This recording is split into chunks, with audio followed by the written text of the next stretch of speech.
Allô. Ok. Allô. Ok. Bonjour à tous et bienvenue sur videobourse.fr pour le live de ce vendredi 9 août 2013. Je suis désolé du retard. On va commencer tout de suite ce dernier live de la semaine. Je vous demande si c'est ok au niveau du son et de l'image. Je peux noter sur Mumble. Je vous rappelle que c'est une émission interactive dans laquelle vous pouvez participer, donner vos avis, partager vos analyses. C'est le bienvenu, c'est même un des grands intérêts de l'émission. Donc n'hésitez pas à vous exprimer sur le chat écrit en bleu en dessous du cas de diffusion de l'émission ou sur le chat audio Mumble. Vous avez le lien en attendant du cas de diffusion de l'émission. Si vous voulez nous rejoindre, c'est gratuit. Vous avez juste besoin d'un micro.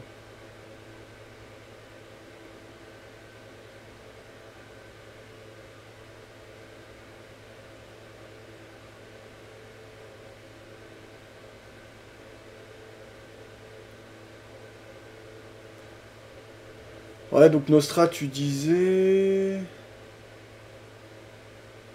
Ouais, enfin bref. Ok, alors. Salut Mips, salut Xtrade. Salut, la forme? Ouais, ça va et toi? Ouais. Alors ça traîne en ce moment. Ouais, toujours. T'as quoi en ce moment comme actif? J'ai rien, je suis sur le road, mais la tendance est faible. Ah, moi je suis sur l'euro face au dollar canadien.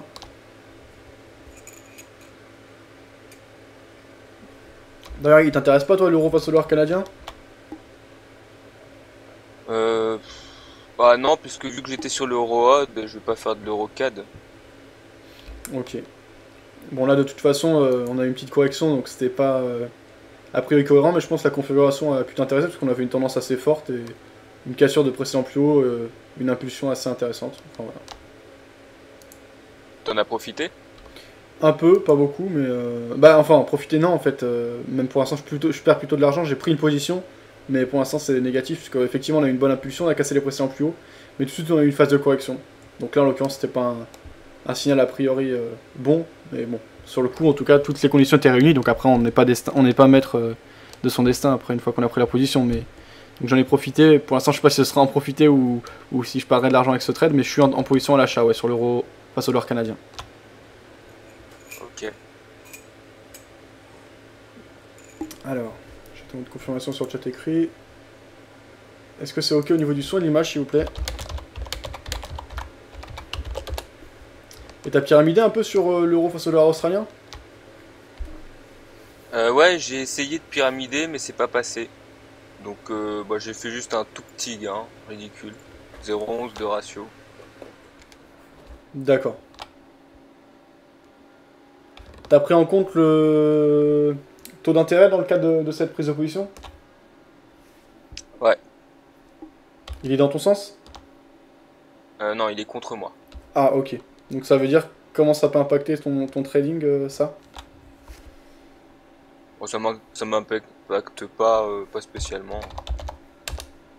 D'accord, ok. Quand c'est Alors, des petites pertes, voilà, ça reste insignifiant. d'accord. Alors, qu'est-ce que je voulais dire? Oui, bah, on va faire un point sur l'ensemble de nos positions ouvertes. Vous savez qu'on a eu beaucoup d'ouvertes cette semaine. Actuellement, on a 123 euros de perte en cours sur l'ensemble des positions, donc une équité qui s'élève à 10 390 euros, soit un profit de 3,90% depuis l'ouverture du compte le 24 juin, avec 10 000 euros de départ. Je rappelle qu'il s'agit d'un compte démo ouvert chez le broker Active Trades. J'ai tradé longtemps, même depuis tout le temps, depuis 2007 en réel. Là, je me suis remis un peu aux démos quelques mois, parce que je viens d'acheter un appartement, donc j'ai passé mon apport personnel dans ce projet. Donc le temps que je me refasse un capital à dédier au trading, je suis en démo. Vous pouvez suivre mes résultats à tout moment en Quoi, cliquant sur le tu les lien sens résultat beaucoup du toi, les compte taux? au-dessus et en dessous du cas de diffusion de l'émission. Non, pas spécialement. Non, mais par contre, très intéressant, Enfin, très intéressant, enfin, vraiment significatif en tout cas, c'est une vente sur le dollar face à la livre turque que j'ai fait. Et bah là, c'est une position par exemple que j'ai ouvert le 23 juillet et j'ai déjà accumulé avec une position de 1 mini lot 8,91€ de swap positif. Donc ouais, c'est quand même significatif quoi. Après, c'est clair que dans le cas du swing trading, il faut le regarder puisque ça réduit considérablement tes pertes et ça peut augmenter tes gains. Par contre, quand t'as sur quelques jours, c'est pas utile non plus quoi.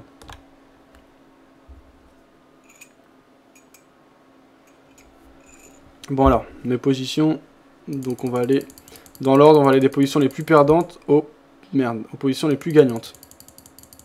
Voilà. Donc position sur l'or, on perd 115 €, c'est la pire position. Alors qu'est-ce qu'on a fait? On avait une dynamique de fond baissière. On a des acheteurs qui sont revenus. Les vendeurs ont tenté de revenir, on avait une belle impulsion. On a pris position à la vente ici. Donc on avait toutes les conditions réunies. Hein. C'est-à-dire une dynamique de fond baissière. Un élan baissier, plusieurs bougies de baisse consécutives. Dont une particulièrement vive, cassure des précédents plus bas. Malheureusement ça n'a pas suivi, pour le moment on a une petite phase de correction. Alors ça continue à mal se passer, on sortira au fur et à mesure, on voit nos points de sortie ici. Vous voyez on est rentré à la vente ici, là on sort un tiers, là un tiers et là un dernier tiers. Donc pour le moment ça se passe mal, on laisse courir, tout est respecté au niveau du money management, au niveau de nos points de sortie. Alors seconde position c'est... c'est l'Eurocad là qui est passé devant à l'instant. Donc on va aller voir ça, Eurocad, on en parlait là tout à l'heure d'ailleurs. Alors l'euro CAD...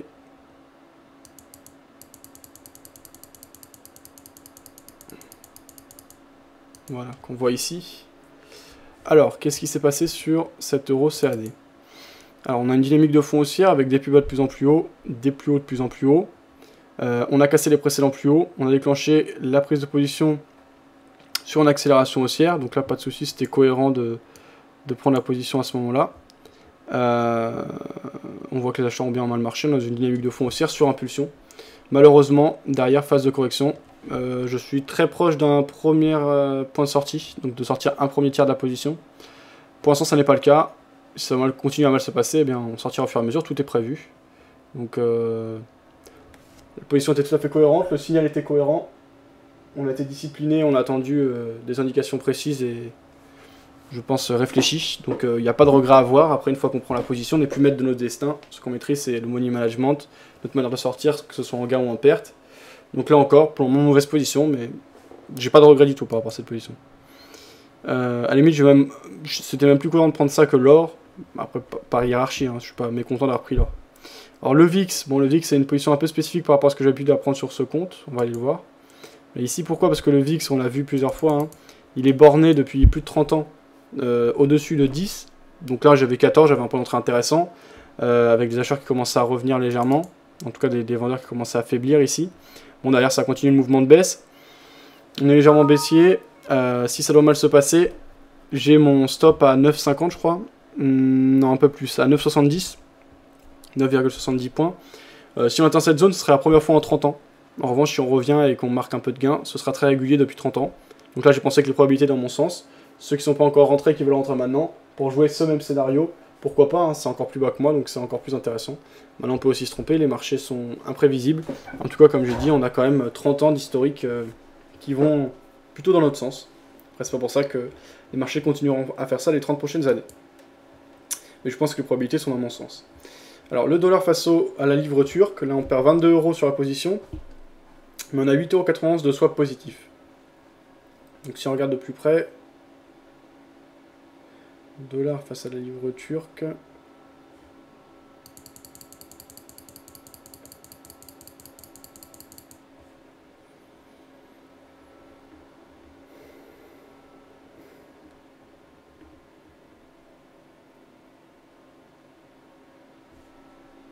Ok. Donc le dollar face à la livre turque. On a pris position ici, donc on avait une belle impulsion baissière. C'était cohérent de prendre position. Derrière, on a eu des acheteurs qui sont revenus. Là, on a des vendeurs qui remettent de la pression. Tant mieux. Alors de toute façon, le temps a joué pour nous. C'est ça l'avantage d'avoir le swap positif. Donc là, si derrière on réalise le scénario, à la limite, tant mieux qu'on ait mis du temps. Ça nous a permis d'engranger plus de swap positifs. En tout cas, là, on a une belle orientation, une pression en cours vendeuse. Donc on laisse courir ce dollar face à la livre turque, c'est cohérent. Dynamique de fond était haussière, on a cassé le support oblique aussi, on a marqué un pullback. Là, les vendeurs essayent de revenir, on verra si on parvient à casser les précédents plus bas. Alors ensuite, là c'est la dernière position perdante qu'on va étudier, c'est une position à la vente sur le Nikkei qu'on a pris hier. On perd 10 €, donc c'est très peu. On a 5 micro-lots sur cette position. Donc ici Nikkei, bon, on a très peu de recul, on regardera avec plus de recul tout à l'heure en journalier. On a une dynamique qui est plutôt baissière, même assez fortement baissière. Pardon. Alors ces derniers jours, on a eu une forte volatilité. Depuis les plus hauts qu'on a marqués en mai, donc plus précisément en juin, pardon, le 15 juin. Depuis, on a eu une phase de correction significative. Ensuite, on a eu un retour des acheteurs. On n'est pas parvenu au même niveau que les précédents plus hauts, parce que les précédents plus hauts de mi-juin... C'est ton patron, Nostra. Était à 16 085. Pourquoi ça? Parce qu'il dit que je suis en retard. Voilà. Ouais. Alors, à 16 085, là, les précédents plus hauts qu'on a marqués... Pardon, je t'ai coupé. Non, non, pas de souci. C'était à 15 059. Donc voilà, on était 1000 points plus bas que les plus hauts qu'on a marqués précédemment. Les vendeurs sont revenus assez franchement. On voit une pression assez franche. On peut même... c'est pas vraiment les 3 soldats. 3 soldats, c'est 3 grosses bougies qui vont dans le même sens, mais c'est à peu près ça quand même. En tout cas, belle pression. Retour des acheteurs. Donc là, on voit qu'on commence à hésiter. Là, on a une reprise de la pression vendeuse en cours. On a tenté de casser les pressions plus bas hier, d'ailleurs, sur cette tentative que j'ai pris position à la vente. Là, pour l'instant, les plus bas ont été sauvegardés, parce qu'on voit qu'on a juste eu l'ombre qui est passée en dessous, mais que les corps des bougies en journalier ici sont revenus au-dessus. À long terme, qu'est-ce qu'on peut dire? Eh bien, c'est que le Nikkei, c'est un produit qui était très volatile par rapport à la politique de la Banque centrale japonaise ces derniers mois, depuis 6 mois maintenant, peut-être un peu plus. Et on a eu des gros excès puisqu'on a eu de la hausse artificielle par rapport à la dévaluation du yen. On a les marchés japonais qui attendaient ça et des entreprises japonaises qui ont pu faire beaucoup plus de bénéfices. On avait des grosses images comme Sony, etc. Mais dans l'ensemble, ça leur a permis de faire beaucoup de bénéfices puisqu'il y a beaucoup de sociétés japonaises qui sont exportatrices, notamment dans les hautes technologies. Même si d'un autre côté, ils importent aussi des matières premières, donc c'est pas évident, c'est toujours une question de balance. Mais en l'occurrence, le Nikkei a beaucoup apprécié. Il a énormément accéléré. Là, on n'a pas de recul. On le regardera sur un graphique plus long terme tout à l'heure. Mais après une très grosse hausse, on peut avoir des corrections significatives. En tout cas, moi, là, j'ai un élan baissier qui se présente. Des vendeurs qui semblent motivés et qui semblent vouloir marquer une correction, au moins pour un retour vers les plus bas qu'on avait marqué en juin. Donc, c'est-à-dire des plus bas qui avaient été marqués à 12 417, qui serait déjà un profit tout à fait significatif. Et si la correction doit être plus forte, et bien à ce moment-là, on pourrait avoir une poursuite du mouvement. Alors moi, comment je vais gérer ce trade? J'ai pris position sur l'impulsion, pour le moment c'est légèrement négatif. Soit le mouvement baissier reprend, on vient tester les précédents plus bas et on hésite, à ce moment-là je prends le bénéfice. Soit on a effectivement des vendeurs qui reviennent, on arrive très fort sur ces précédents plus bas, on ne ralentit pas, on les casse, à ce moment-là je laisse courir et je sors une fois qu'on ralentit. Soit ça se passe mal et je sors en 3 fois. Donc comme d'habitude, j'ai mes points de sortie en cas de perte qui sont prévus, clairement placés. Et on a calculé ensemble le money management au moment de la prise de position, qui est cohérent par rapport à notre compte. Alors, je vais couper la caméra parce que du coup la caméra, ça fait beaucoup de ressources. Voilà, ça prend beaucoup de ressources. Donc voilà, on enchaîne maintenant avec les positions gagnantes. Donc ici le câble dont on a pris la position il y a 2 jours maintenant. Alors le câble qu'on a ici, voilà. Donc le câble, on a pris position sur une impulsion. Donc on avait une impulsion haussière significative. Il y avait des nouvelles qui avaient été publiées par rapport à la politique monétaire de la Bank of England, la banque centrale anglaise.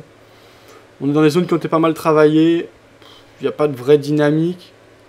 Bon, l'élan est toujours là. Il n'est pas pour le moment remis en question. Non, ça me plaît pas. Je vais sortir cette position. Donc je prends un tout petit bénéfice. Là, 13 €. 13,57 €. Mais je pense qu'il y a mieux à faire. C'est pas la peine de se précipiter. Alors vous voyez, c'est lent. Ça, c'est un problème avec Livestream. C'est que ça ralentit pas mal le PC. En tout cas, quand je mets avec une bonne qualité, vous voyez que c'est pas fluide du tout. Bon, alors je peux fermer des logiciels éventuellement. J'espère que ça va un peu améliorer tout ça. Bon, allez, je coupe ça. Merde, putain, fait chier là.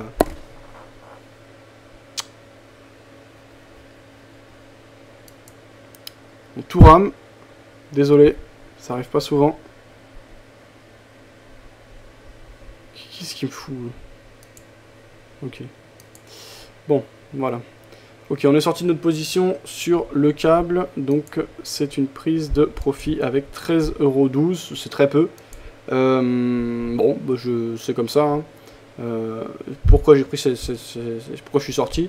Le moment où j'ai pris la position, on était sur cette grosse impulsion haussière. C'était cohérent. Le moment où on a continué le mouvement, on a commencé à marquer une ombre. Et on avait un corps qui était beaucoup plus faible que la bougie précédente. Ce jour, on a une petite bougie baissière. Bon, j'ai pas de raison particulière d'être dans le trade. J'ai pas de signaux précis. La dynamique de fond n'était pas haussière. Donc c'est vraiment une impulsion que je tradais. L'impulsion se calme, tout de suite je sors. J'ai pas la tendance de fond dans mon sens, etc. Elle est ni contre moi d'ailleurs, parce que c'est un espèce de range long terme. Ici, on va journalier, on le voit. Si on regarde à plus long terme, la dynamique est même plutôt baissière. Donc Voilà, je prends mon bénéfice. Ces derniers jours, ces derniers temps, en tout cas derniers mois, on a eu tendance à beaucoup faire de creux, vous voyez, avec des accélérations haussières qui s'arrêtent tout de suite, accélération baissière, qui s'arrêtent tout de suite, accélération haussière, etc. Donc c'est pas évident de suivre des mouvements dans ce cas de figure. Je vais également supprimer les ordres en attente, donc mes sorties en plusieurs fois.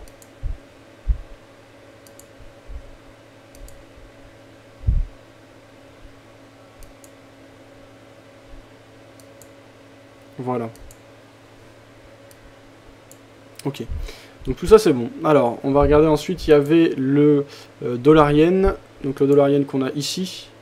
Dollar-yen, l'impulsion est intéressante. La pression est toujours là. On avait eu plusieurs bougies consécutives de baisse. C'est un produit qui peut être sujet à forte volatilité pour les mêmes raisons évoquées que pour le Nikkei précédemment. On voit la très grosse hausse du dollar et donc la très grosse baisse du yen. Donc c'était plutôt le yen qui menait la barre bien sûr.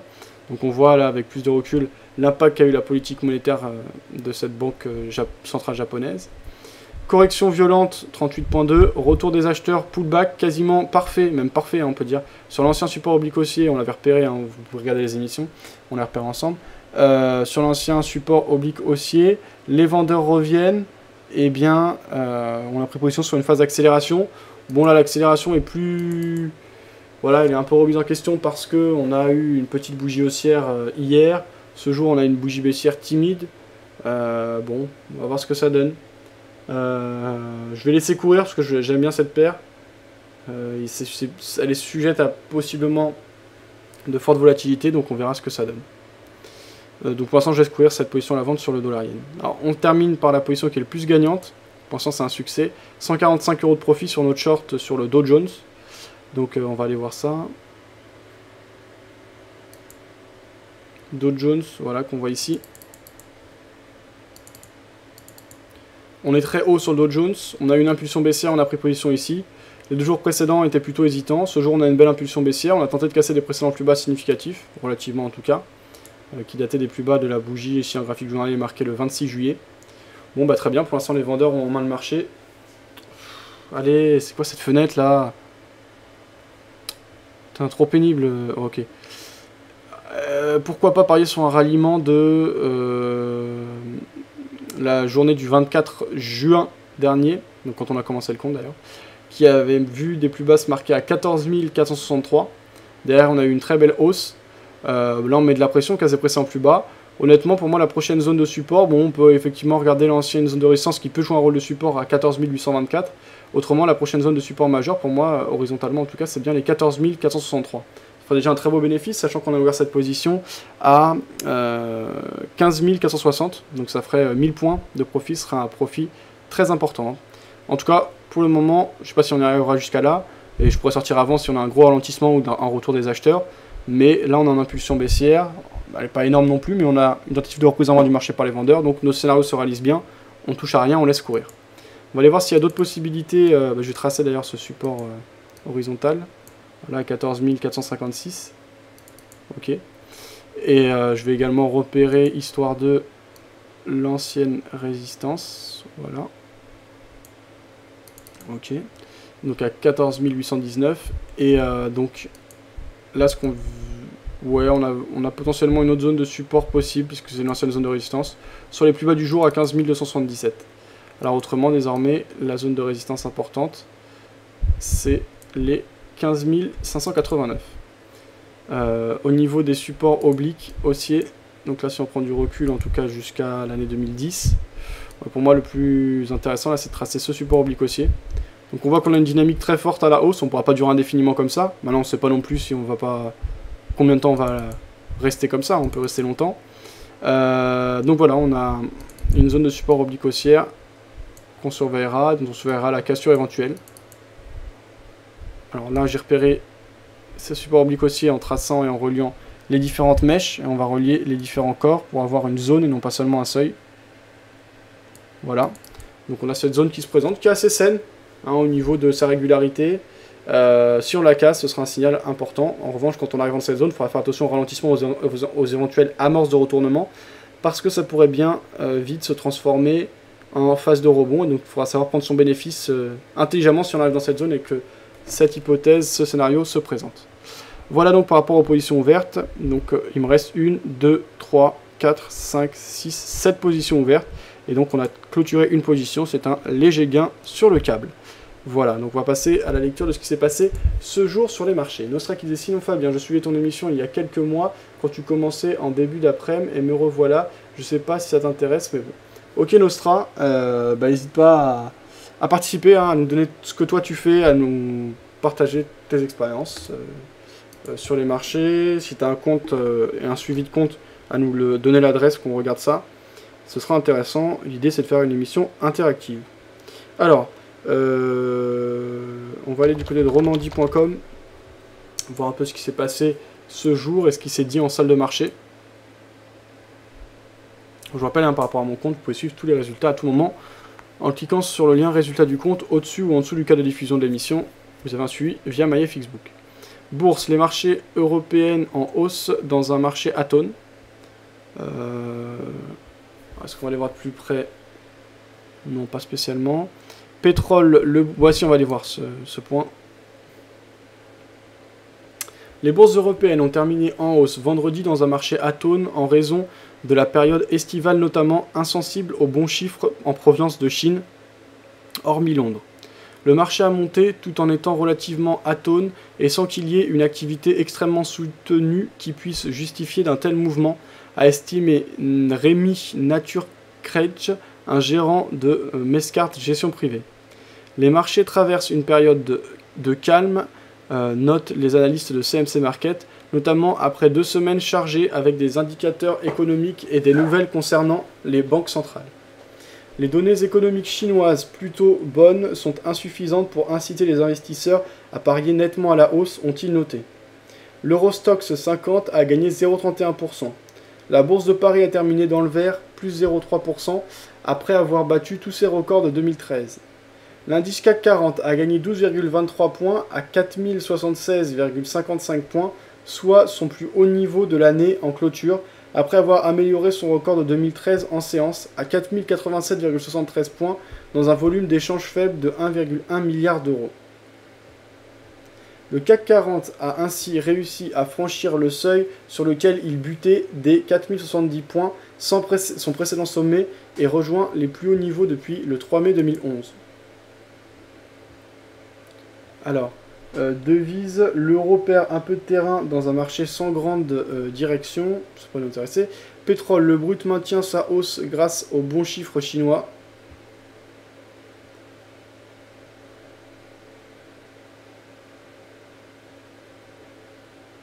Bourse, Wall Street s'essouffle et s'enfonce dans le rouge. Donc ça, on va aller lire ce qui se dit de ce côté-là.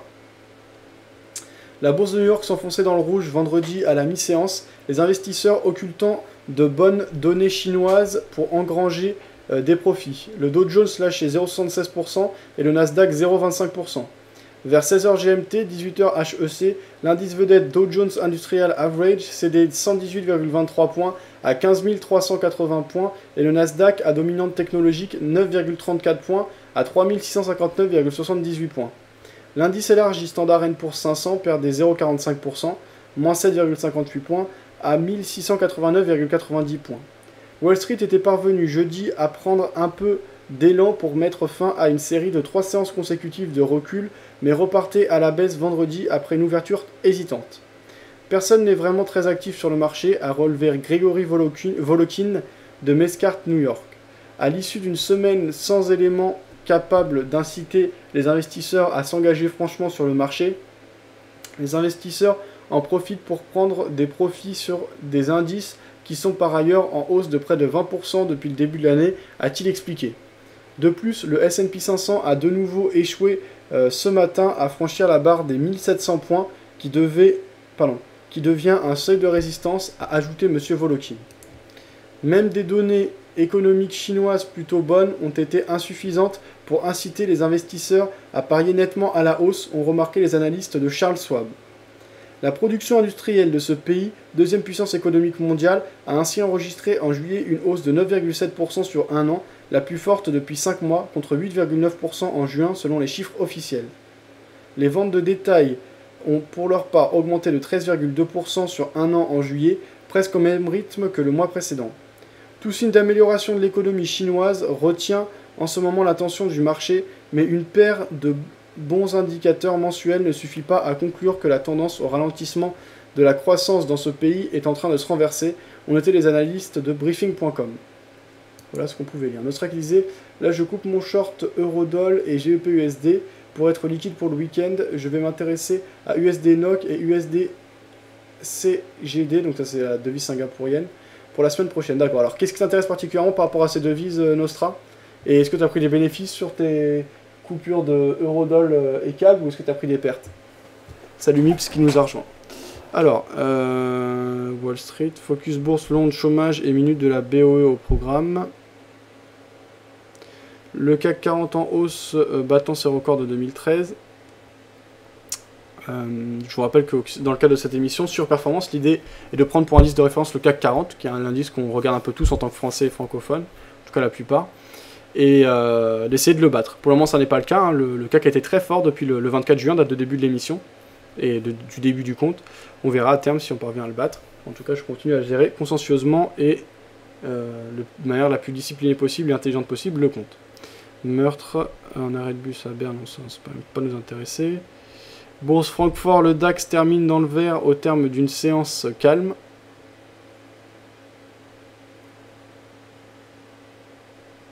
Métaux précieux, revue hebdo, l'or se stabilise. On va aller lire ça. Justement, on a une position à la vente, nous, sur l'or. Toujours publié par l'AFP. Alors, 2 petites secondes.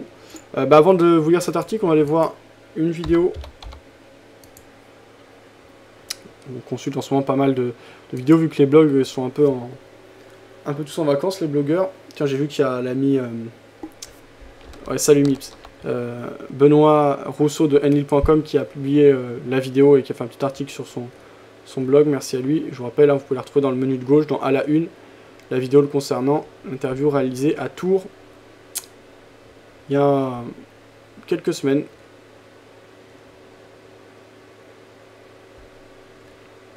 Très intéressante l'interview de ce trader. C'était un particulier au départ, maintenant c'est un professionnel qui dégage des vrais revenus tous les mois grâce au trading. De ça, il a une société. C'est donc un trader particulier qui vit très bien et largement de sa passion. Donc un témoignage important et précieux, puisque c'est quand même le but, je pense, de la plupart d'entre nous.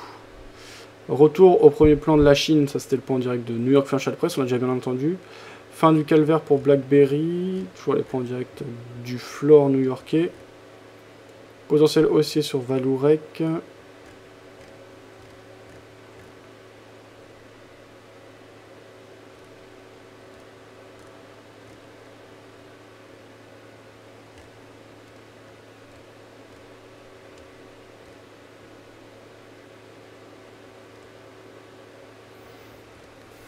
Bon, vous avez en ce moment beaucoup de vidéos de la part de DailyFX, hein, avec une session de trading live sur le dollar canadien.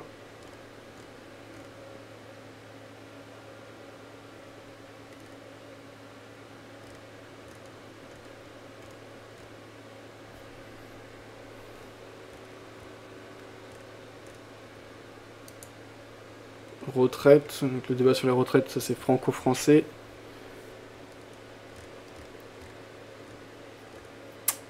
Adrien Raymond.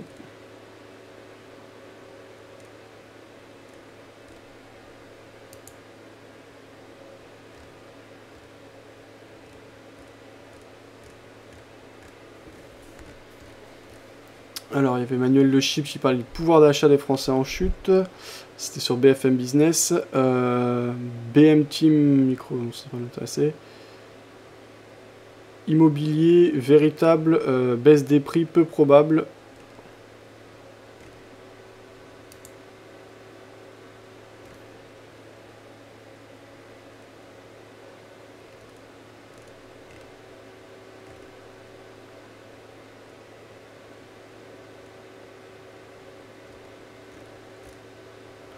Point de marché en salle de marché chez ETX. Ok, donc on va regarder donc déjà le point de vue dans la salle de marché de TX. On regardera ensuite le point sur le floor new-yorkais. C'est à peu près tout ce qu'il y avait de notable, hein, sur les vidéos ce jour.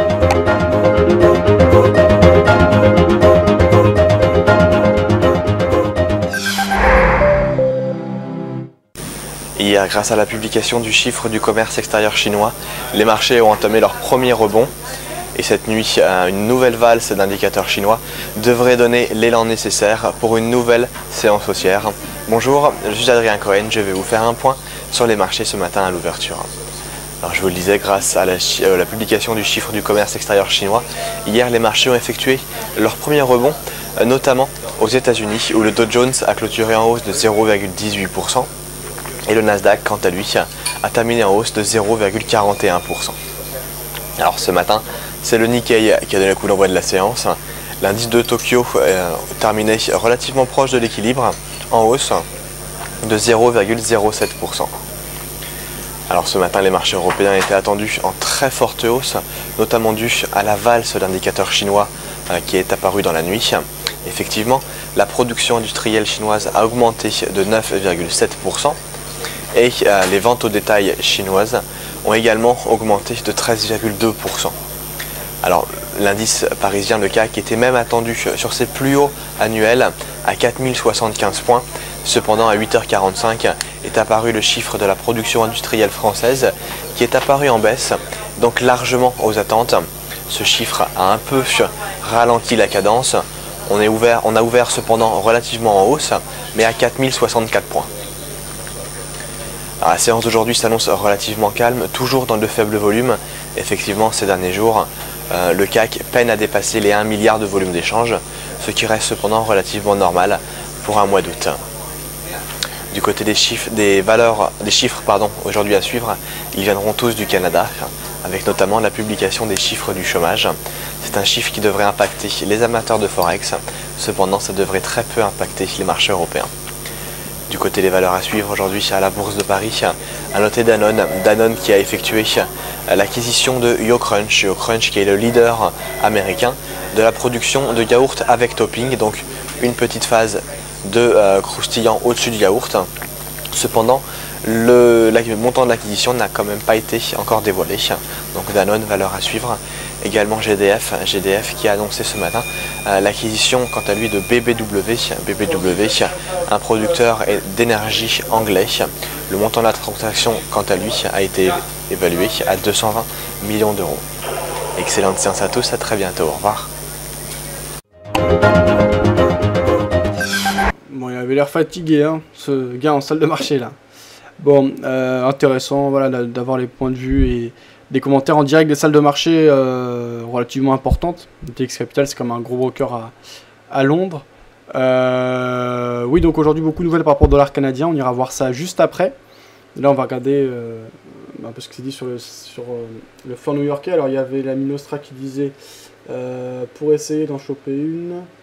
Ah oui, d'accord, il nous explique un peu ce qu'il avait fait, ok. Rentrée à 1.3378 sur Eurodoll et 1.5552 sur la livre sterling. USD NOK et USD SGD, c'est mon indice perso qui me le dit. Je rentre uniquement en contre-tendance pour essayer d'en choper une. Je ne mets jamais de stop et je m'assure d'avoir toujours une marge très importante. Et depuis que je fais ça, je sors quasiment toujours en gain avec des pertes latentes de 200 pips parfois. Mon portefeuille est très équilibré. Ok Nostra, mais du coup tu dois te trimballer des fois des casseroles pendant très longtemps. Et je suppose que des fois tu dois aussi te prendre des gros écarts. Je voudrais savoir également depuis combien de temps tu appliques cette stratégie. Latente, latente, ça veut dire en cours en fait. Donc moi par exemple là, en perte latente ou en gain latent, je vais te faire les gains latents, ce sera plus positif. J'ai 118 € de profit sur le Dow Jones et j'ai 22 € de profit sur le dollar yen. Je pourrais te faire la même chose avec les pertes latentes. J'en ai pas mal aussi. Voilà, donc en direct du floor new-yorkais, on va enchaîner avec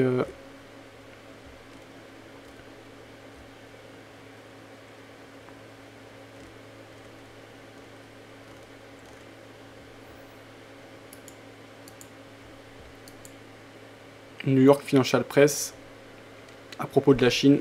Chine qui est...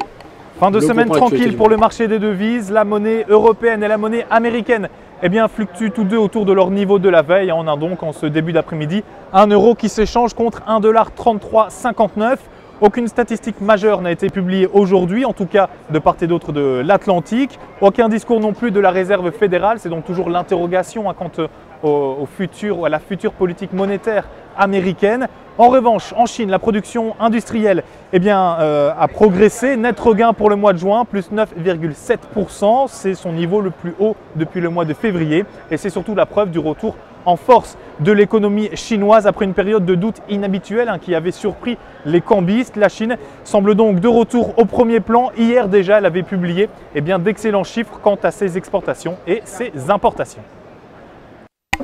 Voilà, donc ça c'était le point réalisé par New York Financial Press. Le reste, ça va pas être très intéressant au niveau des vidéos, je trouve en tout cas. Après, il y a toujours les points des FX qui sont intéressants, c'est au jour le jour, donc on les a tous les jours, on peut pas les regarder tout le temps. Je vous lis le point par rapport aux métaux précieux, donc cette revue hebdo, donc l'or se stabilise. En direct de Londres. Les prix de l'or et de l'argent ont fléchi cette semaine, atteignant respectivement des plus bas depuis 3 et 4 semaines, avant de se reprendre grâce à un accès de faiblesse du dollar et de bons chiffres chinois. Par rapport à l'or donc. L'or a commencé la semaine en baisse, atteignant mercredi un plus bas niveau en 3 semaines à 1273,02 $ l'once sur fond de spéculation sur le futur de la politique monétaire accommodante de la Réserve fédérale américaine, donc la Fed. Plusieurs responsables de la Fed ont soufflé le chaud et le froid à ce sujet ces derniers jours, et l'ombre d'un resserrement monétaire dans les prochaines semaines continue de planer sur le marché.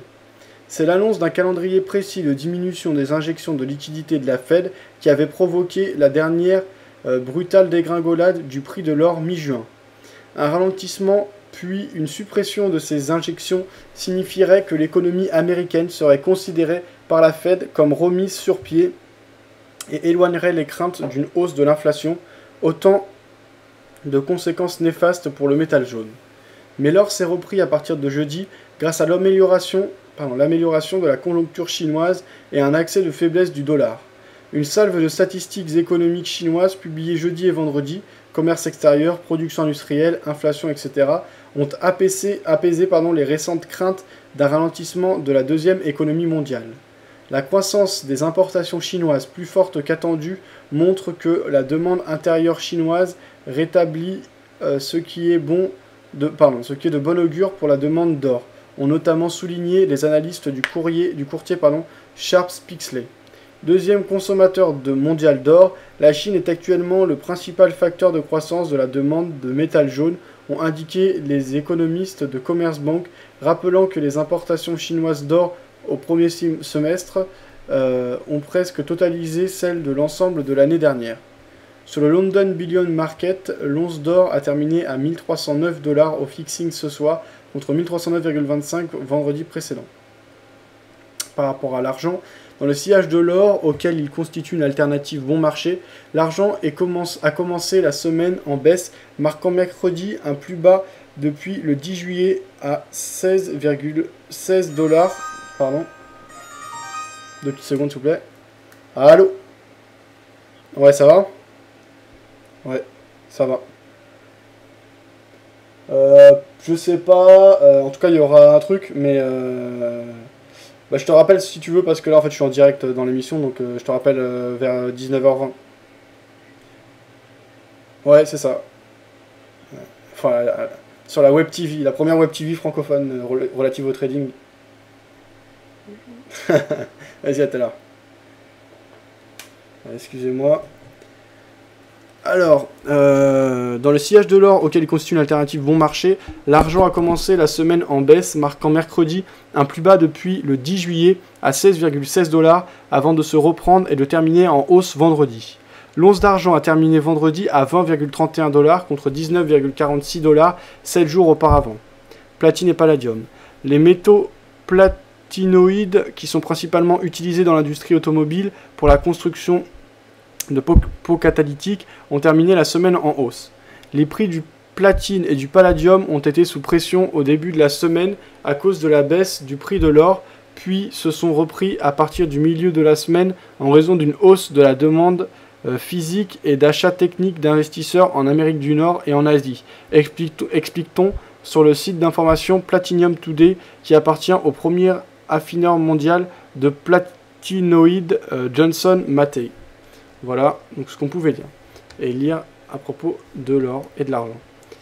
On va jeter un coup d'œil après aux nouvelles fondamentales et macroéconomiques qui sont tombées ce jour. Alors là, sinon, qu'est-ce qu'on pouvait dire?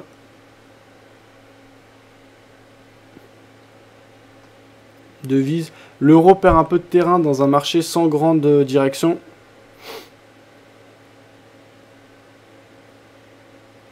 Le brut maintient sa hausse grâce aux bons chiffres chinois. On avait vu. Chômage et minutes de la BOE. Donc ça on avait vu. Égypte.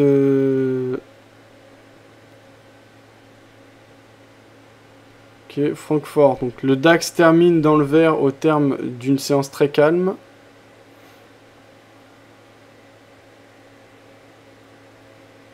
Le FTSE profite de bonnes statistiques chinoises.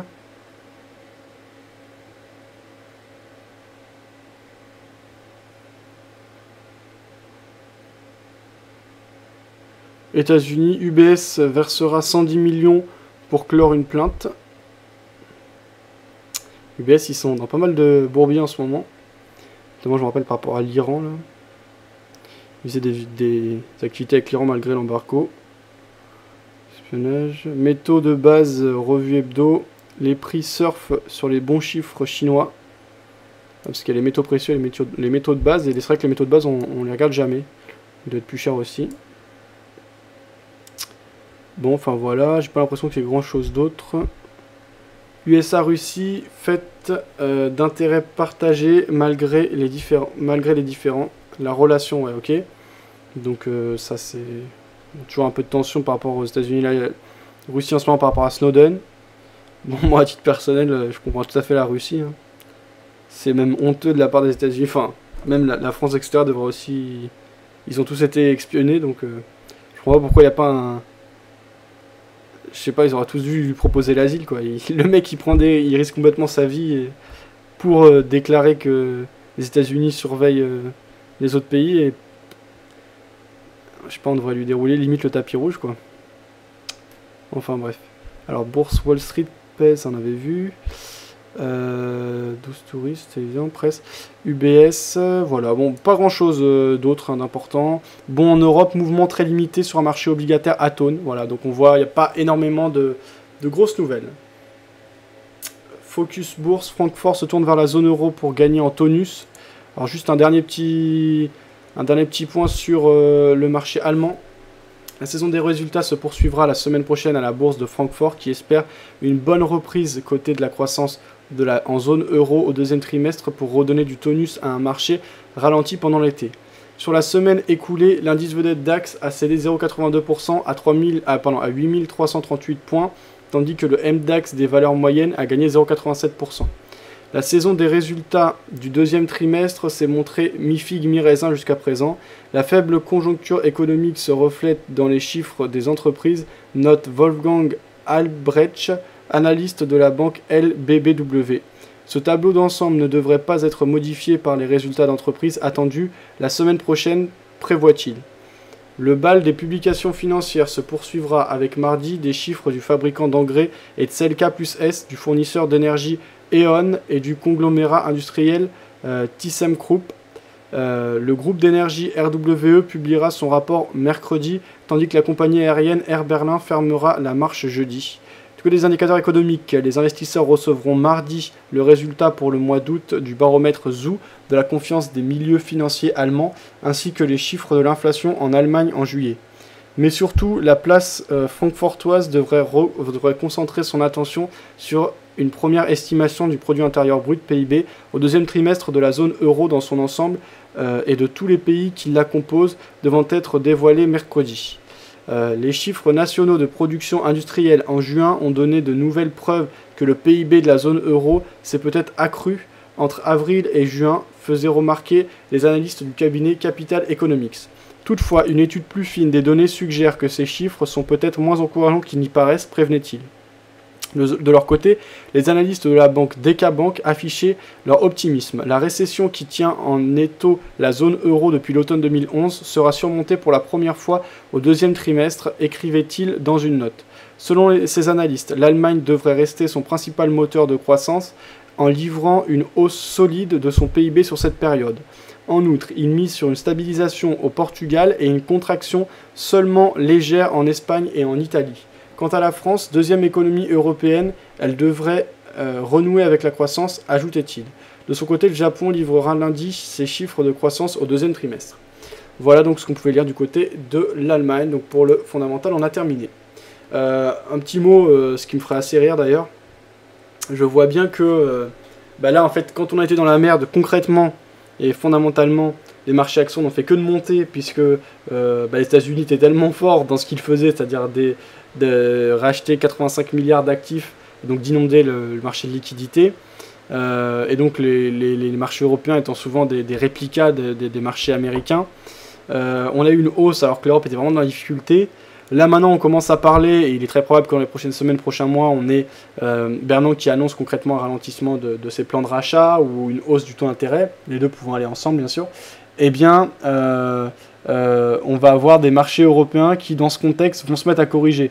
Donc c'est-à-dire que c'est un peu le monde à l'envers tellement qu'on anticipe sur les marchés. Après on peut parler de l'irrationalité, etc. Je n'irai pas jusqu'à là, c'est pas mon point de vue ici, et moi là je parle en tant que trader, mais ce serait juste amusant que là on serait vraiment tellement d'anticipation qu'on serait décroché du réel, ou en tout cas on devancerait le réel à chaque fois. On essaierait de le devancer, c'est jamais évident d'essayer de le devancer, hein. Il y a toujours un retour au réel, surtout quand il y a des événements majeurs qui se produisent. Enfin bref, toujours est-il que, là, les marchés actions européens, si on prend par exemple le CAC 40, on est sur les plus sur 2013, ils n'ont jamais été aussi haut par exemple en 2013, alors qu'on est quand même dans une situation qui est pas top, même si là elle a tendance à se retourner, en tout cas à se stabiliser et à repartir un tout petit peu. Du côté du DAX, le DAX, est-ce que je peux l'avoir, le DAX, voilà, on l'a ici, donc on voit bien sûr on fait que de monter, je vous apprends rien, bon c'est encore pire du côté des États-Unis, mais à la limite les États-Unis là ça fait quand même plusieurs mois, et c'est pour ça que peut-être que ça va ralentir, qu'on commence à avoir des chiffres de mieux en mieux, donc un vrai retournement qui s'amorce. Du coup tellement que les Américains tirent les marchés, c'est très probable que du fait du ralentissement de ce plan de relance, on a une correction qui va également tirer à la baisse les marchés européens. Et donc les marchés actions auront donc fait exactement l'inverse de leur économie concrète. Voilà, j'ai pas de conclusion à tirer par rapport à ça. C'est juste un constat qui peut faire jaser et qui ne fera que alimenter bien sûr les théories et les points de vue allant contre le monde de la finance. Voilà. Bon, en tout cas, on va aller voir maintenant par nous-mêmes techniquement s'il y a des opportunités. Alors, au niveau des points de sortie, on a checké l'ensemble de nos positions, on va voir les autres produits, voir s'ils présentent des points d'entrée. Alors, ça on avait vu début de l'année, j'ai commencé avec les actions il y a 20 ans, disait Nostra, ouais ok, donc ça fait longtemps que tu es là, le Forex c'est à 5-6 ans. J'ai un indice maison que j'ai travaillé 1 an pour le trouver. Quand je dis équilibré, j'ai une douzaine de paires, parfois l'une compense la perte de l'autre. Je travaille que sur les bougies H4, en dessous c'est à déconseiller, j'ai l'impression de monopoliser le chat. Pas de souci, Nostra, hein, c'est les vacances, donc il y a peu de monde, mais malgré tout n'hésite pas à parler. Les gens en général sont timides et en général voir quelqu'un parler ça libère la parole, etc. C'est dommage hein, d'ailleurs que parfois ça peut être chiant, je comprends, vous avez juste parce qu'il y a toujours beaucoup de monde, enfin il y a toujours pas mal de monde hein, qui regarde l'émission. Bon là vendredi soir il y aura peut-être un peu moins de monde, mais de manière générale il y a toujours un bon petit paquet de personnes, notamment quand ça va être la rentrée, on va voir qu'il y aura beaucoup de monde. C'est pas toujours tout le monde qui participe.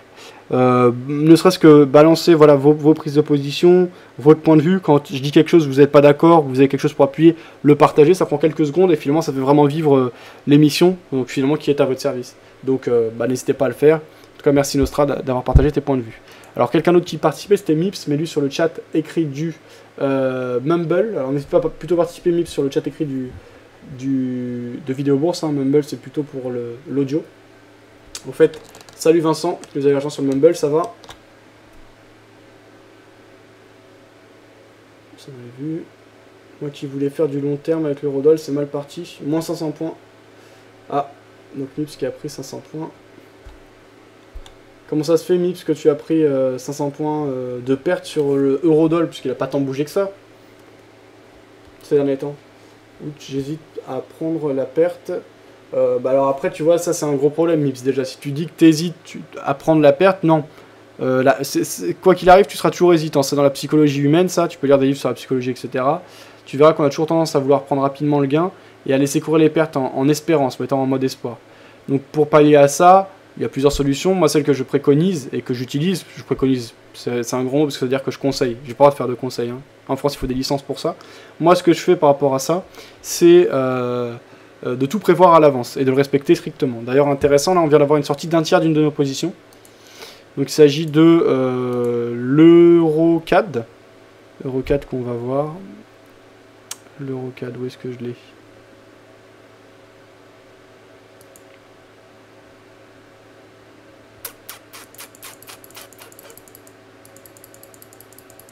Voilà.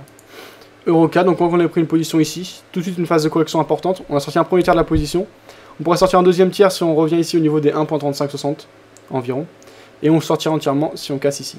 Donc voilà, j'ai déjà voilà, tu vois, mes scénarios de sortie en cas de perte qui sont prévus, comme ça, j'ai plus à y penser, et quand ça se fait automatiquement puisqu'ils sont déjà placés, ce qui évite complètement de se dire, ah mais non, mais peut-être que je vais attendre un peu pour vendre plus tard parce que ça va peut-être remonter, etc. Non, là vous voyez, j'ai pris ma perte. Donc j'ai pris 21 centimes de swap négatif et 37,54€ de perte. Voilà, bon, il n'y a pas de problème. C'était possible et ça s'est réalisé très bien. Voilà, alors ça on avait vu. 1.3183, TP 1.34, oui. Le problème, je peux pas ouvrir d'autres positions. La correction sera courte, j'espère. Je vais laisser ouvert la position. Vendredi on slash, disait Mips. Ça on avait vu, oui ça va. C'est faux. En fait, je viens de réaliser que j'arrête pas de te spammer depuis tout à l'heure. Comment ça, Vincent, que tu me spammes? Avec une option, tu pouvais te couvrir avec un put euro-dollar. Moi, je mets très doucement aux options. Je suis pas un grand spécialiste, donc si vous avez bien sûr des stratégies à présenter par rapport aux options, n'hésitez pas.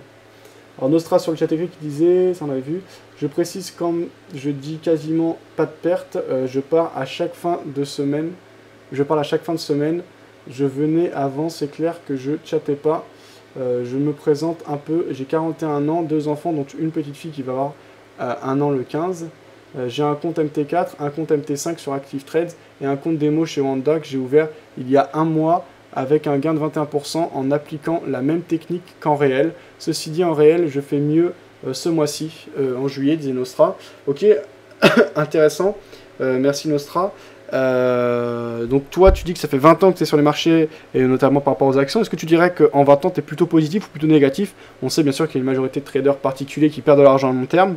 On sait aussi que ceux qui commencent à gagner, bah, c'est un bon exemple, et Benoît Rousseau là qu'on a interviewé récemment.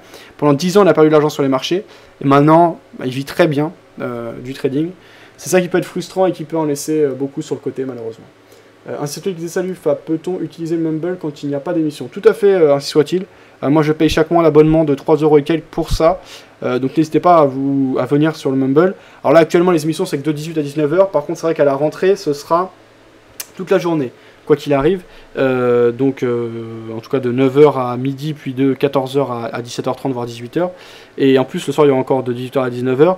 Donc ceci dit, même quand il y a l'émission et que vous voulez par exemple pas passer à l'antenne, vous voulez discuter avec les autres gens, moi ce que je trouve dommage forcément, mais je défends mon projet, je peux comprendre qu'on ne veuille pas forcément être dans l'émission, eh bien vous avez une autre salle de discussion, donc quoi qu'il arrive, voilà, ainsi soit-il. Bon, alors on va enchaîner avec la lecture des graphiques, il est 19h09, c'est passé vite ce jour. Voilà, Nostra qui disait les actions, j'en ai vécu, l'attentat de 2001 m'a quasiment ruiné. Ah ouais, à ce point-là, Nostra, il y a eu des très gros mouvements ce jour-là, il y a eu des mouvements de combien de pourcents en 2001? J'adore là-bas, disait Mips, sur le Mumble, Mips qui est souvent. Et Mips qui aime pas trop participer en audio pendant l'émission. Dommage pour moi. C'est intéressant, c'est plus vivant, c'est vrai, d'avoir de la discussion. Bon, ça reviendra à la rentrée, hein, j'ai pas de soucis à me faire de ce côté-là. Alors, dollar-yen, on en a parlé, je laisse courir ma position à la vente. Euro-yen, je serais de biais plutôt vendeur. J'ai préféré le dollar-yen parce que plus volatile et plus enclin à corriger ces derniers temps. Donc voilà, j'ai étudié les deux, on avait fait la comparaison. Les deux scénarios sont très proches puisque c'est bien le yen qui mène la danse ces derniers mois par rapport aux injections de liquidité, aux injections de liquidité et donc à la dévaluation du yen par la banque centrale japonaise.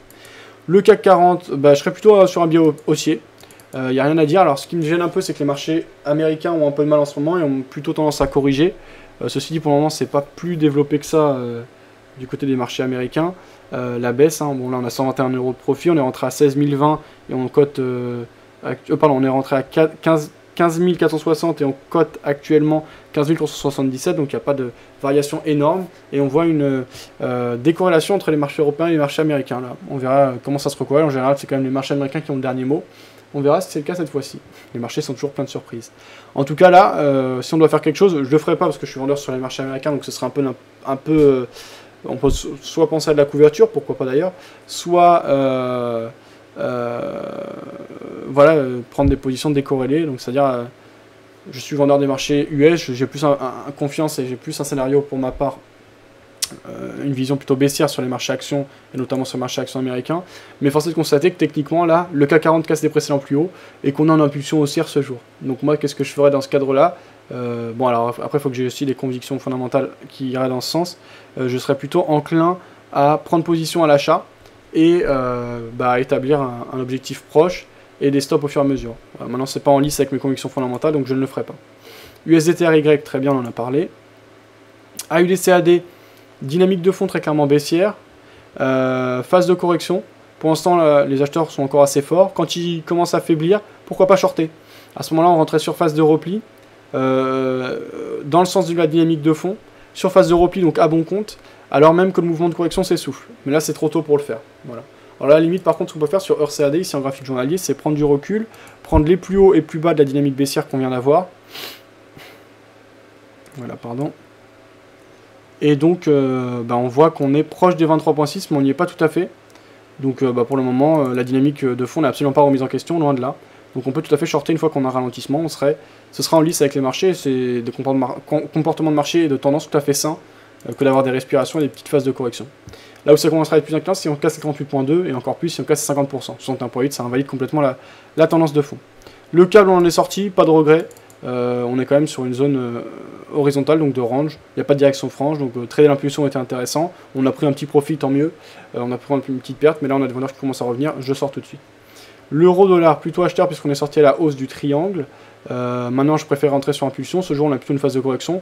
Donc, ce qu'on peut faire, c'est attendre un essoufflement de cette phase de correction pour rentrer à l'achat. Mais privilégier les achats puisqu'on est bien sorti à la hausse du triangle dans lequel on était et qui est significatif et à mon avis que beaucoup de monde a vu depuis janvier 2013, donc depuis le début de l'année. Bon. Alors, sur l'or. On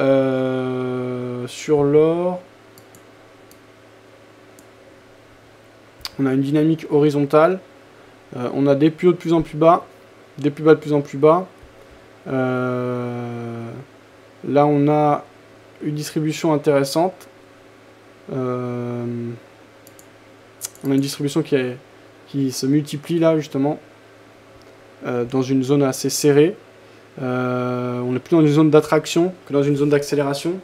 On voit tout de suite la différence, par exemple, entre les journées d'avril, où tout de suite on dégage beaucoup, et le reste du temps on distribue et on n'a pas de dynamique franche. Là on est plutôt dans une zone de distribution, d'accalmie au niveau de la volatilité. On repère ça un peu sur beaucoup de marchés en ce moment, où il n'y a pas de direction franche. Alors au moment de la prise de position, putain ils me font chier ces carrés là, à chaque fois. Ok. Alors à chaque fois on a donc des vendeurs qui reviennent, ils mettent une certaine impulsion. Derrière les acheteurs sont revenus là, donc on voit que c'était un faux signal. Mais j'ai pris la position dans le sens de la dynamique de fond, de la tendance de fond, sur une phase d'impulsion. Je n'ai pas de regret à avoir, et ça se passe mal. J'ai mes points de sortie, donc en 3 tiers, qui sont en place. Donc pour l'instant, je laisse courir. On verra ce que ça donne. Le DAX, alors on voit que le DAX sous-performe par rapport au CAC, ne casse pas lui ses précédents plus hauts. Donc si le CAC continue à faire cavalier seul, au bout d'un moment il sera rattrapé par les événements et c'est plus enclin et plus susceptible que le DAX et les marchés US tirent vers le bas le CAC, que le CAC à lui tout seul tire à la hausse ses marchés bien sûr. Alors sur le dollar face au franc suisse, on est toujours à l'intérieur d'un range, plutôt dans la partie basse, en tout cas il y a déjà eu des rebonds dans la zone dans laquelle on est actuellement.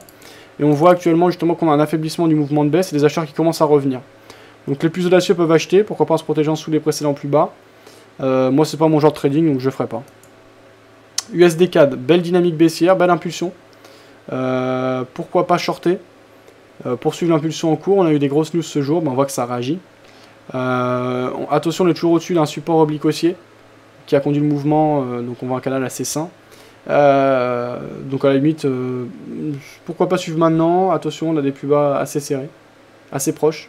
Si on casse les précédents plus bas ici et le support oblique aussi, là je serais plus enclin éventuellement à shorter, hein, si on a toujours un mouvement avec autant de vigueur. Pour l'instant je vais laisser de côté, surtout que je suis déjà très chargé au niveau de l'ensemble de position. L'argent remonte un peu même analogue sur l'or. AUD-USD, même analogue sur l'autre paire par rapport au dollar australien qu'on a vu tout à l'heure, c'est-à-dire dynamique de fond clairement baissière.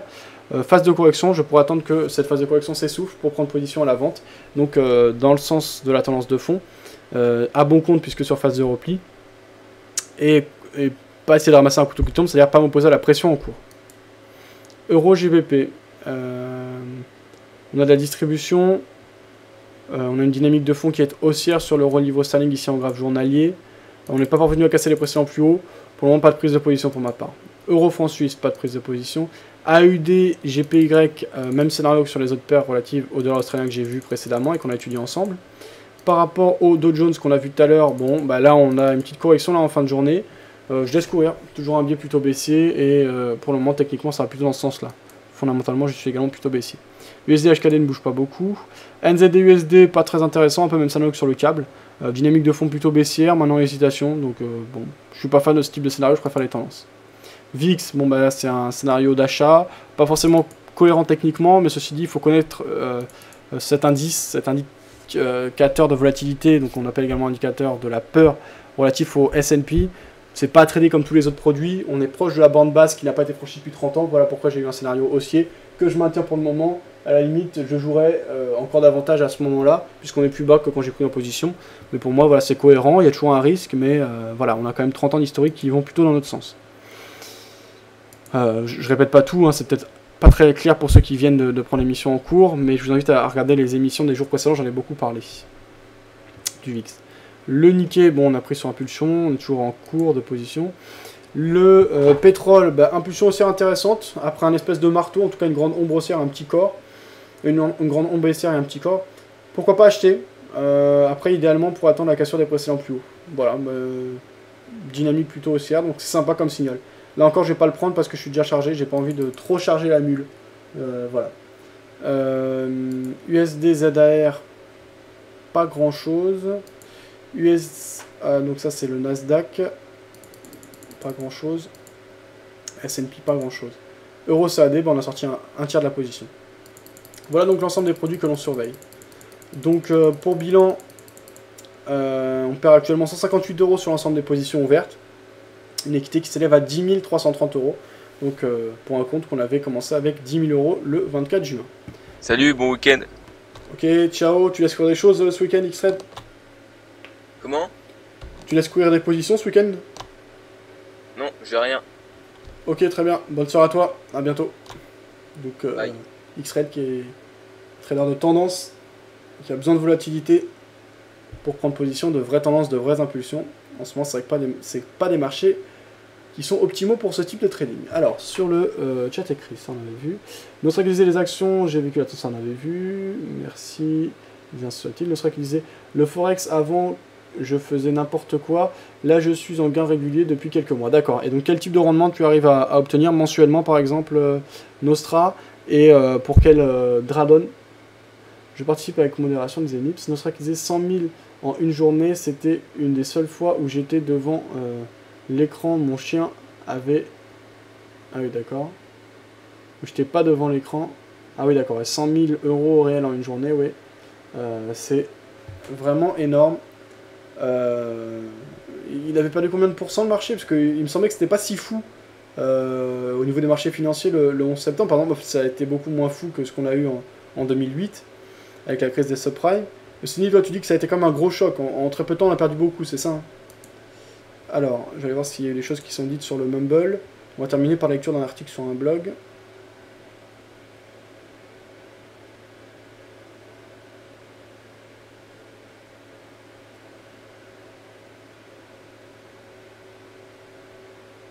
Ouais, Vincent, pareil, hein, il dit sur le Mumble qu'il a eu beaucoup de mal. Alors Vincent, toi, qu'est-ce qui s'est passé le 11 septembre pour ton compte de trading? Idem, je resserre mon stop loss à 1.3332, disait Mips par rapport à l'eurodoll.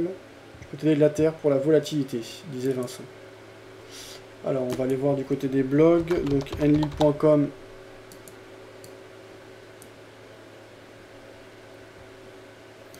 Voilà, bah ça c'était justement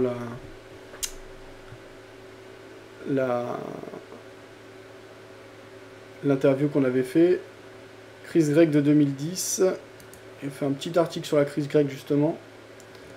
Waouh, putain, c'est un gros article en fait. Ah, oh, ça va encore.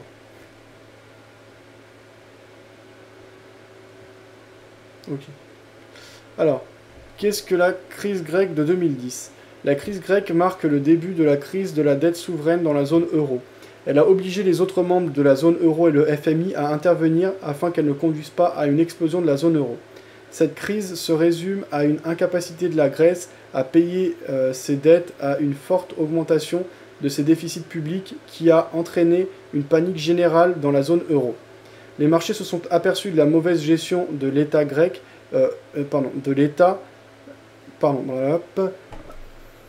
Cette crise résume à l'incapacité de la Grèce à payer ses dettes, à une forte augmentation de ses déficits publics, ce qui a entraîné une panique générale dans la zone euro. Les marchés sont aperçus de la mauvaise gestion de l'État grec et ont obligé la Grèce à emprunter à des taux extrêmement élevés, ce qui a augmenté les déficits et conduit à une réduction des dépenses. Au niveau économique, les coupes drastiques dans les dépenses de l'État grec, exigées par le FMI et les autres pays européens, ont conduit à une hausse du chômage, une baisse des salaires et à de nombreuses manifestations de protestation contre l'austérité. Bien entendu, le contexte de la crise mondiale de 2008 a multiplié les effets de la crise grecque. Les causes de la crise grecque. Les Jeux Olympiques d'Athènes. Le signal d'alarme avait été donné en 2004 par les analystes qui s'alarmaient que les dépenses des JO financées par emprunt causeraient une instabilité dans la gestion de la Grèce. En effet, plus de 11 milliards ont été dépensés pour développer les infrastructures nécessaires. Ces dépenses excessives se mesurent par l'explosion des déficits puisqu'ils passent de 3,7% du PIB à 7,5% en fin d'année des JO. Cette crise grecque n'est pas responsable de la future crise à venir, mais elle n'a fait qu'alourdir les difficultés du pays. La crise financière et économique de 2008. Avant de causer une vague de tensions dans la zone euro, la Grèce était une des économies les plus attractives de la zone euro. En effet, la Grèce avait un taux de croissance autour de 4% en 2000 et 2007. Les dépenses trop élevées de l'organisation des JO de 2004 sont donc passées inaperçues, ainsi que les problèmes de corruption et de mauvaise gestion du pays. C'est la crise des subprimes de 2008 qui a entraîné une baisse fatale de l'activité économique dans les pays et qui a aggravé la situation du pays. En effet, les secteurs clés comme le tourisme et le transport maritime ont vu leur activité baisser de 15%. On peut donc faire ensuite le lien avec une augmentation du chômage qui passe de 8 à 10,3% entre 2008 et 2009. Ces dépenses prises en charge par l'État ont donc entraîné une augmentation de leur déficit budgétaire. La Grèce, un pays surendetté. En 1995 et 2007, la dette grecque représentait environ 100% du PIB. La crise de 2008 a vu s'envoler la dette publique de ce pays. En effet, elle est passée de 142,5% du PIB au début de l'année 2011 pour ensuite atteindre 158% à la fin de cette même année. De plus, on estime maintenant que la dette grecque a longtemps été sous-estimée, notamment à cause de l'utilisation de montages financiers complexes sous les conseils de Goldman Sachs. De plus, en toute illégalité, les Grecs ont falsifié leurs comptes afin de cacher la situation de leur pays. Problème structurel de la Grèce, début de la crise grecque et premier plan de sauvetage, deuxième plan de sauvetage, voilà. Donc pas mal de choses indiquées dans cet article que je ne vous ai pas lu en entier. Je vous invite à le découvrir si vous souhaitez le lire en entier. On va aller du côté... Alors, Billet du Trader, je crois qu'ils sont en vacances, ça fait plusieurs jours qu'ils ne publient plus d'articles, ils reviendront prochainement.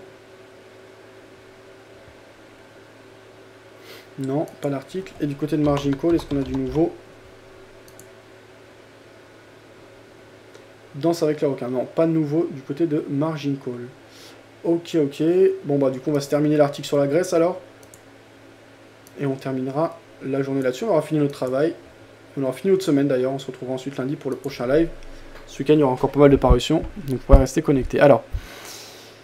Ok, début de la crise grecque et premier plan de sauvetage. Les difficultés de la Grèce. Alors, est-ce que j'avais lu le reste? Les problèmes structurels de la Grèce. Non, ça, j'avais pas lu. Ok. Des problèmes structurels sont également mis en avant pour expliquer la crise de la Grèce. En effet, un manque de compétitivité est pointé du doigt, notamment pour expliquer une balance commerciale trop déficitaire depuis de nombreuses années. On souligne également que les dépenses militaires de la Grèce sont très élevées par rapport à la taille de ce pays. En effet, elles représentent près de 4% du PIB de ce pays, ce qui est bien au-dessus de la moyenne des autres pays de l'Union européenne.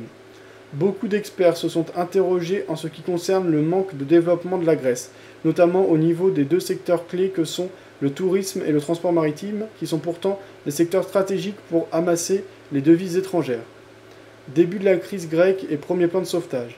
Les difficultés de la Grèce lors de la crise poussent l'État à demander l'aide du FMI à l'Union européenne le 23 avril 2010, après une grande première phase de panique sur les marchés. Un accord est trouvé et 110 milliards d'euros sont prêtés aux Grecs le 2 mai 2010.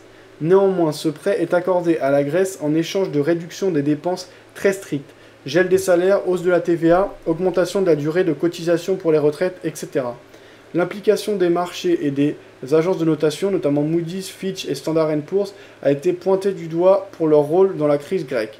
En effet, la spéculation sur la dette grecque a entraîné une augmentation des taux d'emprunt pour la Grèce, ce qui a obligé l'État à encore plus d'austérité. Néanmoins, on peut aussi dire que les marchés n'ont fait que respecter la loi de l'offre et de la demande, un prêt à haut niveau de risque pour un pays qui, on le sait maintenant, a longtemps falsifié ses comptes, possède un niveau de risque élevé. Il est donc normal d'attendre un rendement élevé en échange. Lorsqu'un pays décide de se financer sur les marchés, il doit être conscient des avantages, mais surtout des risques lorsque la situation se dégrade. On voit une photo avec Angela Merkel et Nicolas Sarkozy, ainsi que Georges Papandréou lors d'un sommet pour le sauvetage de la Grèce le 11 février 2010. Je me rappelle, on tradait à cette époque déjà. Je me rappelle, il y avait des votes et tout, on regardait en direct, c'était intéressant.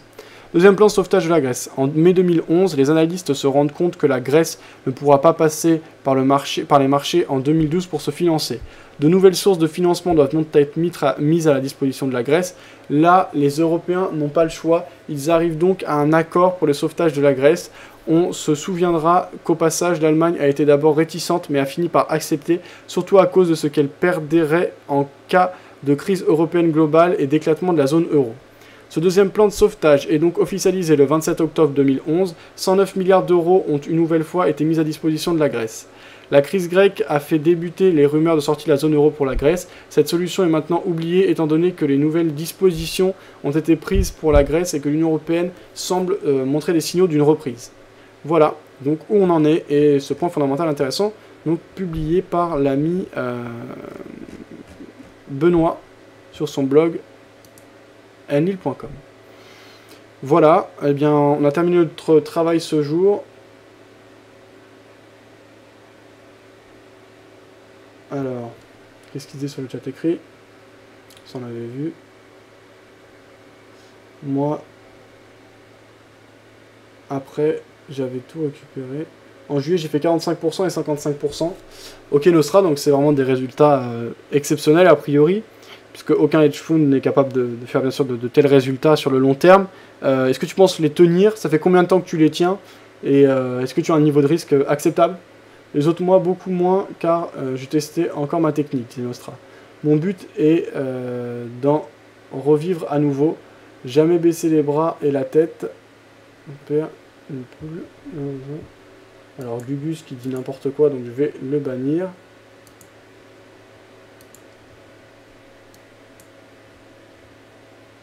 Ça je supprime. Voilà, donc ça c'est ok. Ça c'était bon. Dernier point sur ce qu'il disait sur le Mumble. Ça on avait vu. Ça va pas ensuite sur le chat d'écrire. Ok. Bon, bah voilà. Donc un petit bilan juste avant le week-end. Je résume mes positions. Je suis actuellement vendeur sur l'or, acheteur de VIX, acheteur d'euros face au dollar canadien. Il me reste plus que 2 tiers de la position. Je suis vendeur de dollars face à la livre turque. Je suis vendeur de Nikkei, je suis vendeur de dollar yen et je suis vendeur de Dow Jones. Finalement, j'ai que 2 achats pour 5 ventes. Voilà.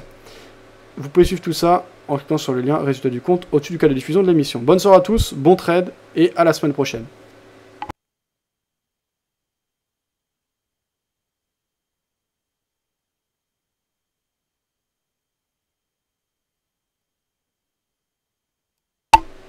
Salut sur le Mumble, bon week-end à vous, à lundi. Ciao Fab, à lundi.